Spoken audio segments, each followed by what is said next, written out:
Ja rahu Jumalalt, meie Isalt ja Issandalt Jeesuselt Kristuselt. Ma loen nutulaulude raamatust. See on Issanda suur heldus, et me pole otsa saanud, tema halastused pole lõppenud. Need on igal hommikul uued, sinu ustavus on suur. Issand on mu osa, ütleb mu hing, seepärast ma loodan tema peale.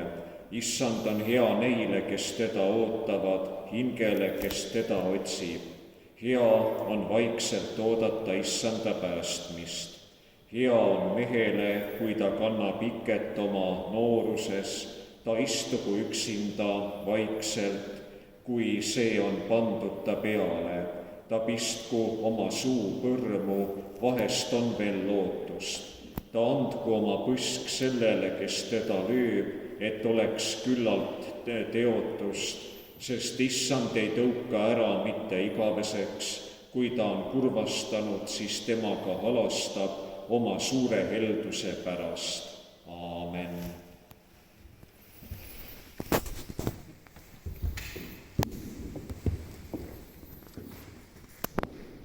Jeremia nutulaulude raamat kirjeldab seda olukorda, kus kõik on läinud halvasti. Ja tundub niimoodi, et miks räägitakse, et me pole veel päris otsa saanud. Me oleme siis osaliselt otsa saanud, aga osaliselt elame veel. Ja inimene oma suures kannatlikkuses räägib, et oleks võinud veel hulleminigi minna. Ja seda on alati samastatud Jeremiaga. Jeremia nutulaulud või siis mõnes muus keeles on ka mõiste Jeremiaad, et kui kõik on ikka väga halvasti, siis selle olukorra kirjeldust nimetataksegi nagu Jeremia lauluks. Ja miks niimoodi? Võib-olla sellepärast on nutulaulud seostatud Jeremiaga, et Jeremia on piiblis selline prohvet, kelle elulugu on suhteliselt hästi teada.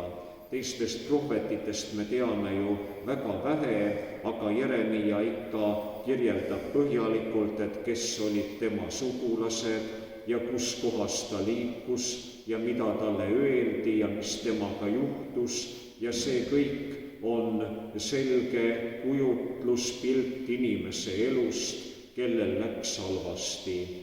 Ja siis ta kirjeldab ka, et mina tundsin enda sees põlevat tuld, mis kinnitas mulle seda, et mina pean edasi kuulutama Jumala sõna.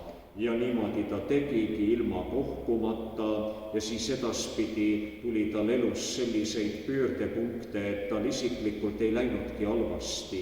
Ainult, et ta vaatas, et asjad tema ümber lähevad halvasti. Nii et maa jäi tühjaks inimestest, aga tema põgenes sinna, kus on parem elada, välismaale.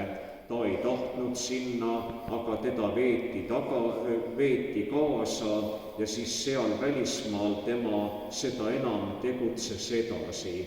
Ja ta sai kirjutada, tal oli toetajaid ja tänu sellele tema tekst on ju alles. Ja seetõttu siis vist ongi mõeldud, et nutulaulud on hea ühendada Jeremiaga. Aga kui selle sisu vaadata, siis see sisu on pigem just Jesajale lähedane. Ja miks? Sellepärast, et Jesaja raamat on ju kirjutatud pika aja vältel, nii et seda kirjutati veel peale Jesaja surma edasi. Ja oli terve koolkond inimesi olemas, kes oskasid Jesaja mõtteviisi edasi viia. Nii et mõelda umbes nagu tema, luuletada umbes nagu tema ja see koolkond oli vist nii suur, et jätkus rohkemakski kirjutajaid. Et ühed kirjutasid Jesaja raamatu ja teised kirjutasid nutulaulude raamatu, kolmandad kirjutasid Vana-testamendi psalme ja seal on nii ilusasti näha, kuidasmoodi need mõtted, et me oleme kõigest ilma jäänud, igas koolkonnas arenevad edasi. ja see, kuidasmoodi meil ei ole midagi alles. Sellest kirjutab ju Jesaja, et meil on varemed, meil on tühjad paigad ja kuidasmoodi kirjutab siin nutulaulude raamat meile inimesest, kes teotust kannatab ja teda tahetakse lüüa ja siis tema pöörab oma põse, et inimesed ikka saaksid lüüa.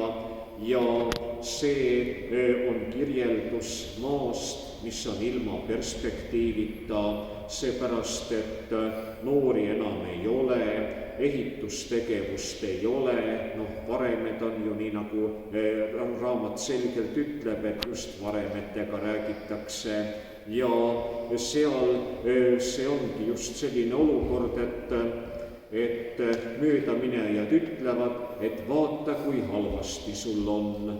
Nii, et kuidas mulle tuleb meelde mingi õige ammu, juba 15 aastat tagasi, ma mäletan, et üks inimene tuli siia Hargla kirikusse ja me pidime äärepealt hakkama jumalateenistust edasi lükkama, et tema saaks oma targa jutu ära rääkida. Nimelt tal oli see jutt, et teil siin inimesi käib vähe, tulevikus hakkab veel vähem käima ja nüüd oleks vaja need varad ära müüa, et mina nõustuksin ära ostma Vargla koguduse kinnisvarad ja hakka nüüd sellist juttu, aga vaat see on just niimoodi, nagu nutulaulude raamat ka räägib, et on halvasti ja üha halvemini läheb ja siis keegi möödamineja tuleb seda niimoodi ütlema, nagu oleks möödamineja alati see kõige targem ütleja ja nüüd kirjutab nutulaulude raamat meile just sellest mehest, kes kõik selle peab ära kuulama, ja see jutt läheb edasi niimoodi, et selle mehe vaimsust kirjeldatakse selle kaudu, et tema ootab, et ta on vaikne, et ta ei ütle midagi ja tema ootab midagi. See tema ootus, see on eriti palju just Jesaja raamatus seesama mõte, et kui te oleksite vaiksed, siis teil oleks lootust.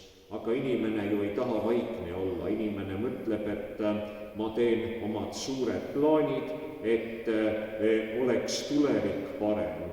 Ja mul on millegipärast tulnud meelde üks lugu, kui Jüri Stepanov oli veel üsna noor vaimulik ja siis oli vahel harva käis Otepää kirikus, ma ei tea, et seal oli vist nii hea seltskond, et tal tasus tulla, oli tal kuulajaid, Jüri Stepanovi esimene leeripoiss ja tema oli selline mees, et kui ta kuhugi tuli, siis sa pidid lihtsalt teda kuulama, tal olid nii head jutud. Ta rääkis, et ma lähen praegu Siberisse filmi tegema. Seal Siberis on see pamm, mida kõik komsomol ehitas ja tohutult suured raudteed ja kõik tehased ja liiprid ja seal ühtki rongi ei ole sõitnud nende rööbaste peal, nii et nii jämedad puud kasvavad 2 raudteerööpa vahel. Ma lähen sinna, ma teen ühe filmi sellest ja siis meil kinodes igal pool hakatakse näitama seda, et teate, see on selline materjal, mida keegi ei tea, et terve maailm peab seda teada saama. Ja siis sa kuulad, et vaat milline konkreetne jutt.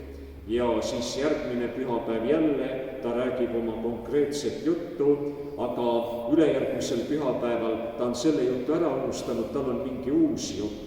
Ja niimoodi lõpmatuseni. Vaat selline tubli inimene oli kunagi ja temal oli, aga ta ei püsinud paigal, siis tal oli kogu aeg kõik ammendus väga ruttu ja siis oli ta läinud ja selline, tal ei olnud sellist vaikset ootamist, sellist passiivset eluhoiakut tal ei olnud.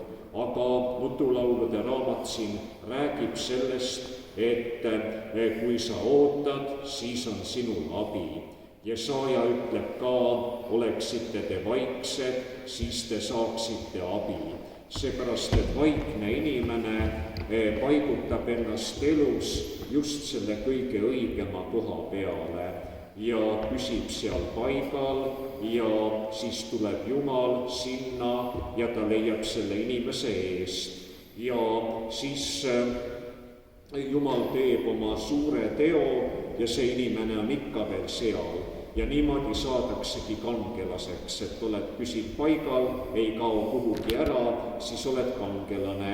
See on nii, nagu Elva koguduses oli kunagi õpetaja Eduard Ermits, kellel olid suured probleemid elus. Kõik, mis ta tegi halvasti, purjus oli ta pidevalt ja sõimas inimesi ja ähvardas aga tal oli selline hea omadus, et ta püsis alati paigal. Näiteks kui sõda käis linnast üle, tema püsis paigal alati ja siis inimesed olid talle väga tänulikud selle eest, et ta kuhugi ära ei kadunud tol ajal.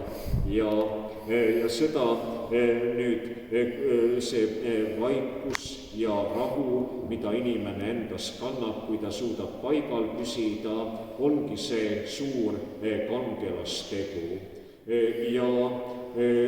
Ja kuidas see maa siis elab? Vaat see maa, millest Nutulaulude raamat räägib, oli selline, et inimesi seal ikka elas, aga hooned olid seal lagunenud. Aga tol korral poode veel ei olnud, nii et inimesed pidid süüa saama kusagilt mujalt kui poest ja võib oletada, et maa oli ikkagi haritud. Ja ainult, et ei olnud seda kaubandust, et oli rohkem peost suhu elamine, et inimene tootis ja sõi ka ära. Ja seda tunnetati kui vaesust, et te kõik olete siin vaesed, teil ei ole mitte midagi suurt ja head, templit ka ei ole. Et näete, Jeruusalemm võiks ju olla nagu mingisugune linnamoodi asula või keskus, aga ei ole, paremed on ainult. Ja Nutulaulude raamat, kui ta räägib sellest pikast kurbusest, pikast leinast, ta mõtleb just seda, et maa on jäänud tühjaks, ei ole siin midagi ja see aeg, mis maa tühi oli, see oli pikk aeg, pigem ikka 70 aastat ja siis veel edasi, seepärast, et muutused ei tulnud ju ruttu. Ja kõik see on nagu kurbuse ja leina aeg, mille keskel need suured prohvetid on kirjutanud, nagu Nutulaulude autor või Jesaja koolkond, just selline perspektiivitu aeg.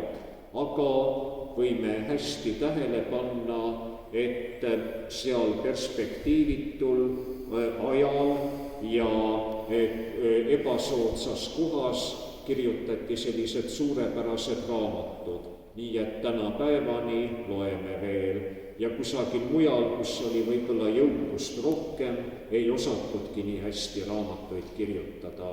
Ja see Nutulaulude raamat näitab, et kui ma lubasin küll täna mitte rääkida Jeremiast, aga ütleme, et Jeremial on selline lause nagu mina annan teile tuleviku ja lootuse, nii et see, kes seal vaikselt istus ja ootas, tema sai tulevikku, temale anti lootus, mis osutus väga kindlaks lootuseks.